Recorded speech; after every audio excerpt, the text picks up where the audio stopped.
കേരള പോലീസും ഫുട്ബോളും തമ്മിലുള്ള ബന്ധം അഭേദ്യമാണ്. എക്കാലത്തും മലയാളികൾക്ക് ഒത്തിരിയധികം ഫുട്ബോളേഴ്സിനെ സമ്മാനിച്ചിട്ടുള്ള കേരള പോലീസിൽ നിന്ന് ഉദിച്ചുയർന്ന ഈ താരം സന്തോഷ് ട്രോഫിയിലും കഴിവ് തെളിയിച്ചിട്ടാണ് വന്നത്.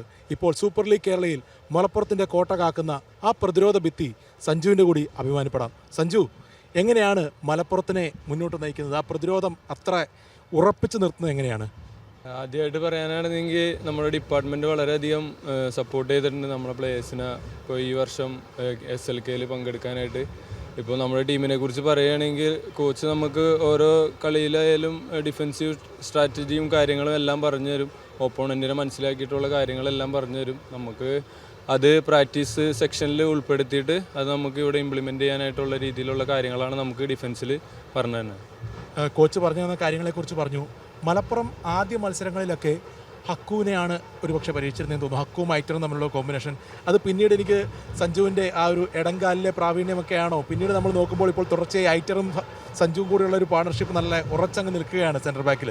ആദ്യമായിട്ട് കളിക്കാൻ പറ്റാത്തതിൽ വളരെയധികം വിഷമമുണ്ടായി ഫസ്റ്റത്തെ 2 മാച്ചുകൾ. അത് കഴിഞ്ഞപ്പോൾ എനിക്കൊരു അവസരം കിട്ടി. അപ്പോൾ അതെനിക്കിപ്പോൾ നല്ല രീതിയിൽ ഉപയോഗിക്കാൻ പറ്റുന്നുണ്ട്. അതിനി മുന്നോട്ട് പോട്ടെ എന്നാണ് ആഗ്രഹിക്കുന്നത്. തീർച്ചയായിട്ടും ആ ഒരു പ്രതിരോധത്തിന് കുറച്ചുകൂടെ ഒരു ഉറപ്പ് വന്നിട്ടുണ്ട്. ഇപ്പം നമുക്ക് കാണാം, നിങ്ങൾ 3 പേരും ഒരുമിച്ച് കളിക്കുന്ന ഒരു അവസ്ഥയിലേക്ക് മാറിയിരിക്കുകയാണ് കാര്യങ്ങൾ.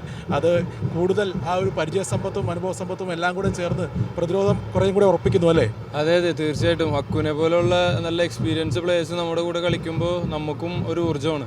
അത് മാത്രമല്ല, നമ്മൾ എന്തൊക്കെ കാര്യങ്ങൾ നമുക്ക് അവിടെ ചെയ്യണം എന്നുള്ളതൊക്കെ നമ്മൾ അവരിൽ നിന്നും കുറേ മനസ്സിലാക്കുന്നുണ്ട്. ഇപ്പോൾ ഐത്തൂറായാലും അതുപോലെ തന്നെ നമ്മുടെ എക്സ്പീരിയൻസ് പ്ലേയേഴ്സ് ഉണ്ട്, ഇർഷാദ് ഉണ്ട്, അതേപോലെ തന്നെ നമ്മുടെ റോയ് ബായി, എല്ലാവരും നമുക്ക് കാര്യങ്ങളെല്ലാം പറഞ്ഞു തരും. അപ്പോൾ ഒന്നും കൂടിയും പ്രൊഫഷണലിൽ നമുക്ക് എത്രത്തോളം ഇമ്പ്രൂവ് ആവേണ്ടതെന്ന് നമ്മൾ ഇവിടെ വന്നപ്പോഴാണ് നമുക്കത് മനസ്സിലാവുന്നത്. അതുപോലെ തന്നെ ഇപ്പോൾ എല്ലാ ടീമിനോടും കളിച്ചു കഴിഞ്ഞു, ചില ടീമിനോട് ഒന്നിലധികം തവണ കളിച്ചു കഴിഞ്ഞു.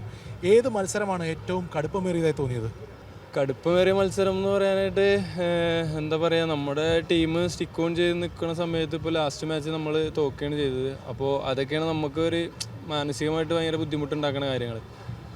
അത്രത്തോളം ടൈറ്റായിട്ട് എനിക്കൊരു ടീമിനെയും തോന്നിയിട്ടില്ല. നമ്മൾ വിചാരിച്ചു കഴിഞ്ഞാൽ നമുക്ക് അടിക്കാൻ പറ്റുന്ന ടീമേ ഉള്ളൂ SLKയിൽ. അപ്പോൾ അതിന് വേണ്ടിയിട്ട് ഇനി നമ്മൾ കുറച്ച് കാര്യങ്ങളൊക്കെ ഇമ്പ്രൂവ് ചെയ്യാനുണ്ട്. അതെല്ലാം ഇമ്പ്രൂവ് ചെയ്തിട്ട് ഇനി നമ്മളെ ജയിക്കാനായിട്ടുള്ള രീതിയിലുള്ള കാര്യങ്ങൾ സ്റ്റിക്ക് ഓൺ ചെയ്യും. ആ ഒരു കോൺഫിഡൻസ് പറയുന്നത് ഏത് ടീമിനെയും അടിക്കാമെന്ന് പറയുമ്പോൾ കപ്പടിക്കാൻ തന്നെയാണല്ലേ റെഡി? തീർച്ചയായിട്ടും. ഒരു ഇതിൽ നമ്മൾ ഇറങ്ങിക്കഴിഞ്ഞ് കഴിഞ്ഞാൽ അത് എങ്ങനെയും വിൻ ചെയ്യാന്നുള്ളതാണ് എല്ലാ ടീമുകളും നോക്കണം. അതിൽ ആര് നല്ലപോലെ ചെയ്യുന്നു അവർക്ക് ട്രോഫി കിട്ടും. അപ്പോൾ ട്രോഫി കിട്ടട്ടെ. എല്ലാവിധ ആശംസകളും. Thank you.